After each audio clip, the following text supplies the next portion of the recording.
I don't know if Ali needs any introduction, but Ali Abunimah is the founder of Electronic Intifada, which is one of the, if not the premier publication on Palestine-related issues, advancing Palestine solidarity through journalism and analysis.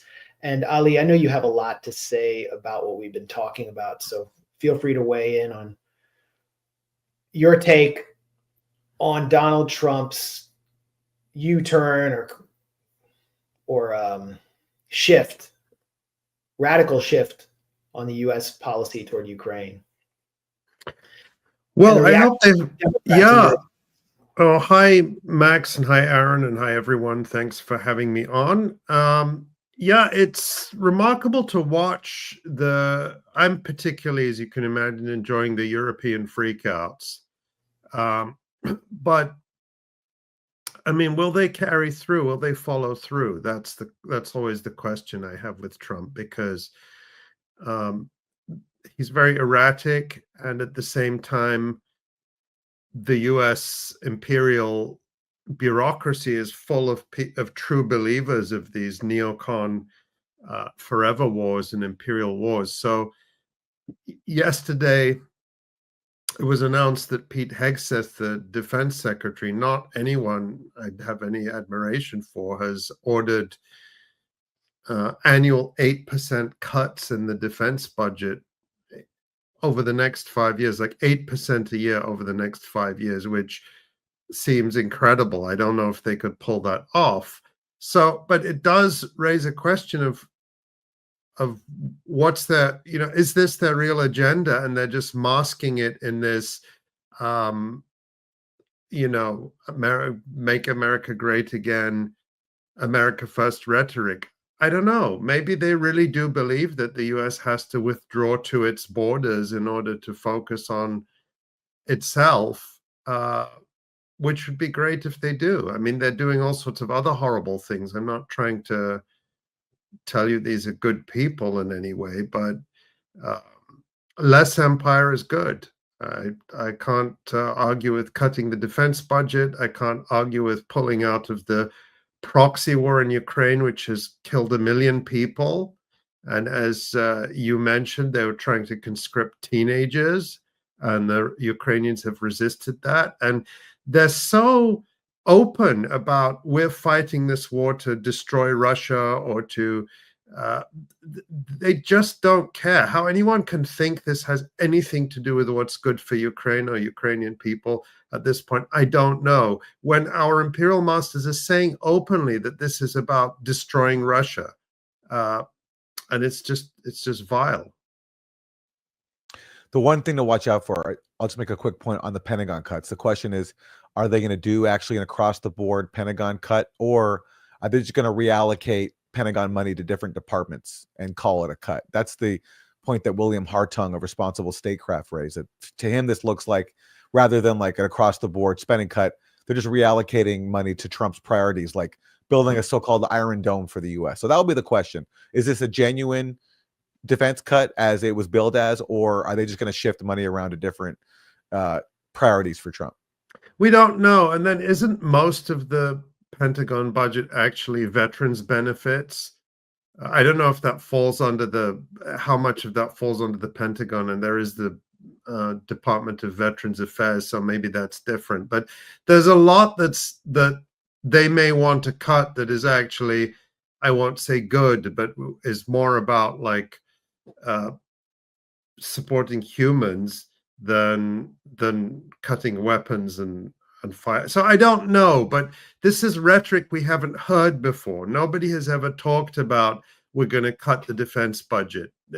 Aside from how genuine it is, Kamala Harris was promising to make the U.S. military the most lethal in the world and increase the budget. And so it's a change of rhetoric that maybe creates openings that I wish there were a credible non-right-wing party or politicians who are willing to take that up, instead of what we've seen, which is these fake progressives who fall into line behind empire every single time. Well, they have skin in the game. We really hard to tell what the Trump administration is going to do with the U.S. military. And the pivot to Asia hasn't quite happened yet. There's some negotiation taking place there. But expect Taiwan to go the same way as Ukraine at some point. And I think that's the ultimate lesson of Ukraine. And then there's Israel, which freaks out when one shipment of 2,000-pound bombs gets just paused by a Biden administration that's giving it more weapons than it ever received in history. Ali, and that's the big question, because with this America First rhetoric, or this idea that we're not going to commit, the US is not going to commit tens, hundreds of billions to a country like Ukraine, or that it's not going to commit to defending Taiwan, which they haven't really, I don't know how much they've shifted their position openly on Taiwan yet, but that would, I bet there's a lot of people in Taipei who are worried about that. And also Europe and the Western Europe and their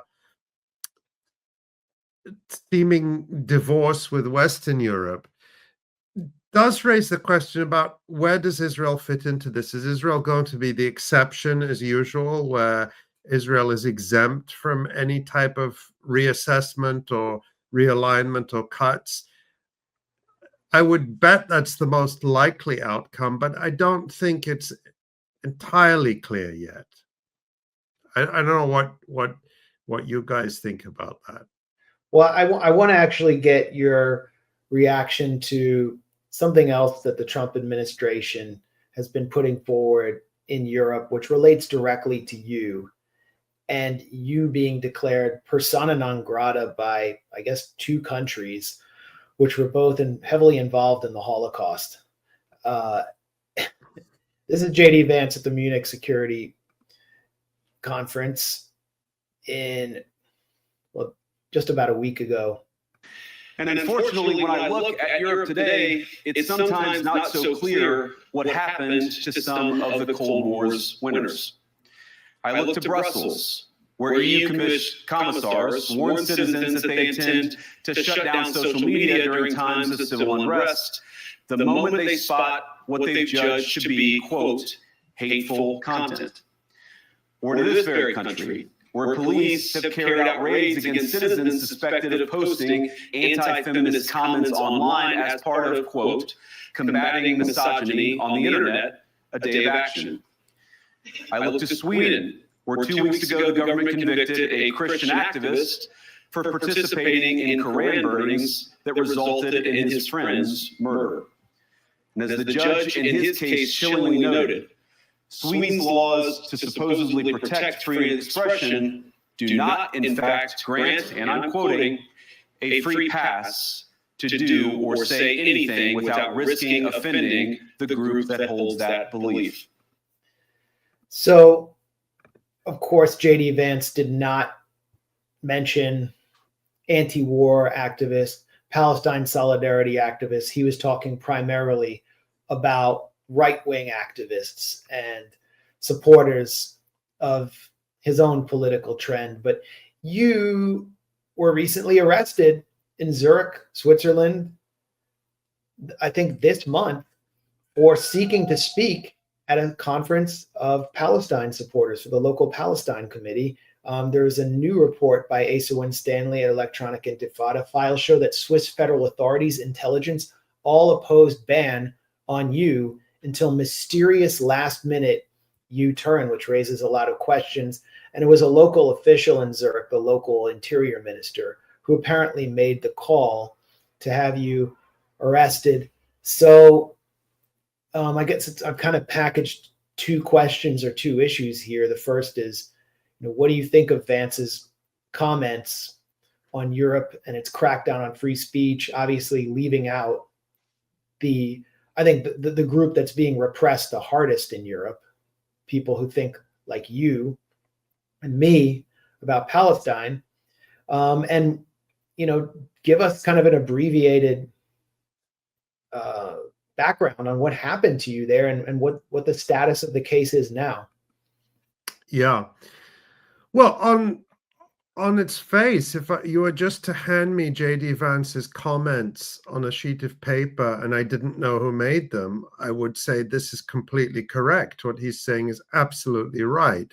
The problem, as you point out, is that they would probably support the crackdown on people like me, the Trump administration. And in fact, they are cracking down on people like you and me in the United States, where they have vowed to crack down on campus support for Palestinian rights and to crack down on universities that allow student protests against the genocide. So they are just as hypocritical. But on its face, his statements about Europe are correct. And I have found that out the hard way. It was actually just at the end of January when I went to Zurich. I was invited by local activists, Swiss activists, to do two events, one on a Saturday, one on a Sunday. And these were just like community teach-ins. This was not a big deal. This was not going to be in front of a national audience. If they had ignored me, probably very few people would ever have known about it. But what happened was I got there on the Friday. This was January 24th. I had a very nice dinner with my hosts. And then the next morning I woke up and I met one of my hosts around noon, and we were walking towards the venue, which was in Zurich. It's a beautiful city. It was a warm day. We were just walking and we get close to the venue and suddenly I'm mugged. I thought I was being robbed. This big guy, like in this with a ponytail and a beard, grabs me by the collar from the front, and then I feel more hands on me. And then they start shouting, Polizei, Polizei, police. And they drag me, handcuff me. They put me up against the wall, handcuff me, and throw me in the back seat of an unmarked car. And they speed off and they take me to prison. And this is in front of my host, my companion, who was just absolutely stunned. And they took me to prison. They kept me there for 3 days. We had this sort of kangaroo court police hearing at the prison before they took me to the cell, where they said, you are accused of offending against Swiss law. But at no time then or now have they said what I did against Swiss law. Literally, all I had done was I'd arrived in the country, had dinner, bought some chocolate, and bought a Swiss Army knife. That's all I'd done since I arrived in Switzerland. And so they said, they accused me of offending against Swiss law. And then they said that they've determined that if I were to speak, it would incite people to go out and stab Jews. This is what they said at the police hearing. And the example they gave, they said, as happened in March of 2024, when a lone jihadi stabbed a Jewish person in Zurich and severely injured them. Luckily, that person was not killed. I mean, I'm hearing all this when I'm in police custody. Only later did I go out, when I got out and researched what this case was of this stabbing. It was a 15-year-old boy, clearly a disturbed juvenile, who had stabbed a Jewish man. And this was such an exceptional case. And they were trying to use this as a pretext to stop me from speaking and put me in prison. And so that, I mean, a lot of people know what happened. And I told that whole story on the Electronic Intifada live stream. And that video is also embedded in Asa Winstanley's latest article. But what we found out since then through the discovery, because we are now in legal proceedings about this, we've got a lot of the paperwork, not all of it, but a lot of it. And it's pretty astounding, Max, because what happened was, as I said, I arrived on January 24th. January 24th, I landed in Zurich on a flight from Istanbul. I was coming from Jordan through Istanbul at just before 2 in the afternoon.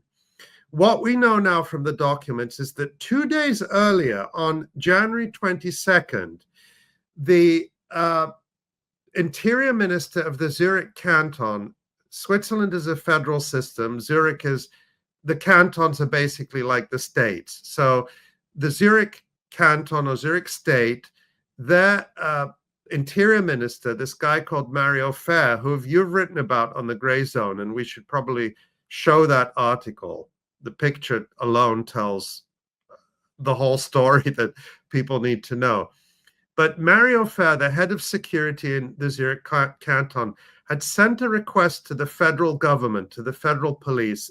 I guess it would be the equivalent of the FBI. That's Mario Fair. And as the Grayzone reported, he's this fanatically pro-Israel Zionist who's basically the interior minister for the Zurich Canton. So he sent this request on January 22nd, accompanied by this memo prepared by the Zurich Cantonal Police, which we have, which goes through a bunch of my tweets. Tweets I would all defend, very accurate tweets, including, by the way, that I had called Kamala Harris a monster for supporting genocide, and that I'd accused Joe Biden of genocide. Those were in the Zurich police reports as reasons why I should be banned. Basically, among the reasons was criticizing the Democratic Party. And they said that in this Zurich report that my personal philosophy is Islamist jihadi terrorism. That's what they said in the Zurich Canton police report that went to the federal government, to FedPol. Now, on January 23rd, this is one day before I arrived, and we have all these documents now. FedPol responded, and they sent their own memo back to Zurich, and they said, we've examined what you sent us, and there is no basis for an entry ban on Ali Abunimah. The stuff you're saying about him doesn't add up. And not only that, but we sent inquiries to the NDB, which is the Swiss Federal Intelligence Service, I guess the equivalent of MI5 in the UK or the CIA in the US. And the NDB said, we have nothing on this person, no reason for an entry ban. The same with the Immigration Department. And the federal police actually, the memo they wrote, I mean, they defended me almost better than I could, which is incredible. And they say the following. This is just a couple of the quotes from the federal police memo. They say that, and they also say in the memo that not only did they go off what the Zurich Canton had sent them, but they did their own, quote, summary examination of publicly accessible sources, which they even read my books. They went through my books. This is in the federal police memo. And they say, for example, the Zurich police claim that I use the terms Zionists, Jews, and Israel interchangeably. And FedPol said, no, he doesn't. He doesn't do that. Another thing they said that is, I think, incredibly relevant to the discussion you were having with Aaron before I came on, they said that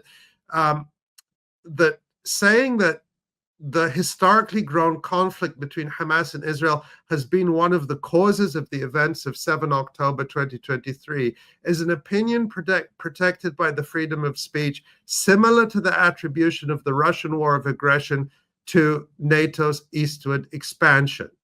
So it's interesting that they put that in, because what that tells you is that there are probably efforts in Switzerland to criminalize people for talking about NATO's eastward expansion as a cause of the war. And FedPol have probably had to address this before, where they say, no, that's freedom of speech. And so what they say is you're allowed to talk about the root causes of 7 October. That's freedom of speech. And then there's this incredible quote, which I couldn't agree with more, from FedPol, where they say, it is the task of the state not merely to tolerate the guaranteed pluralism of opinions, but to protect it. As long as no concrete violent extremist activities threaten the security of Switzerland, no entry bans can be issued under the authority of FedPol. That sounds absolutely great, except what happened the next day, which was January 24th, the day I arrived. The Zurich Canton sent an email. I arrived at 2 p.m. I landed in Zurich. I was questioned at the airport, and that has to do, I believe, with the German ban on me, which is a separate issue. I entered around 2 p.m. At 5:01 p.m., the Zurich Security Department once again sent a request to the federal police and said, we really need a ban on this person. We really need this person banned. And then lo and behold, FedPol issued that entry ban, which I have. We of course have all these documents on the basis of the same Zurich memo that FedPol had completely rejected the day before. On the basis of the same reasoning, they had said, this does not hold any water. There is no basis for an entry ban. And the question is why?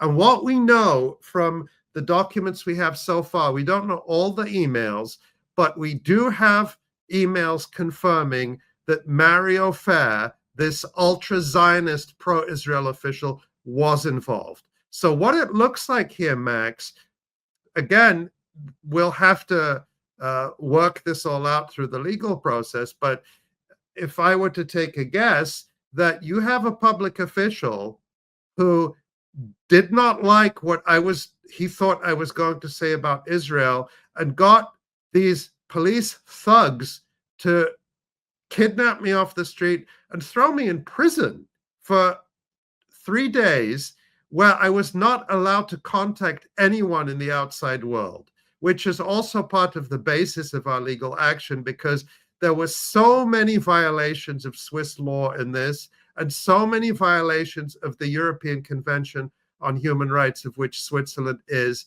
a signatory. And, you know, I'm not going to compare what I went through to what Palestinian political prisoners go through, but the precedent here is truly disturbing. That if they don't want, I was on my way to a teach-in with local activists. It was going to be like a quiet Saturday afternoon thing nobody would have known about, probably, except, I don't know, maybe 30, 40 people who would have attended. And they threw me in prison to stop that happening. Incredible. And this is, of course, Max, in this context where this is happening all over Europe. My colleague Asa, who wrote that article at the Electronic Intifada, himself has been the target of Keir Starmer's thugs in the UK, where the police raided his home in October, confiscated all his devices, and they're investigating him criminally over tweets he's made about what's happening in Palestine. Richard Medhurst has been facing similar repression in the UK and in Austria recently, where he was detained and searched. Kit Clarenberg, who writes for the Grayzone, who's written for the Electronic Intifada, was questioned under the Terrorism Act, and so on and so on. And all over Germany, people are facing this kind of criminal repression. Francesca Albanese, the UN Special Rapporteur on Human Rights, who par excellence is a representative of international law and all the things that we're told the West believes in, she could barely speak in Berlin the other day. The venue she spoke was canceled, and then it came out that they were even investigating whether they could arrest her. And so this is the climate in Europe, and it's, we have to stand up to it. And contrary to what J.D. Vance says, I think this is going to be the model that they're going to increasingly bring to the United States.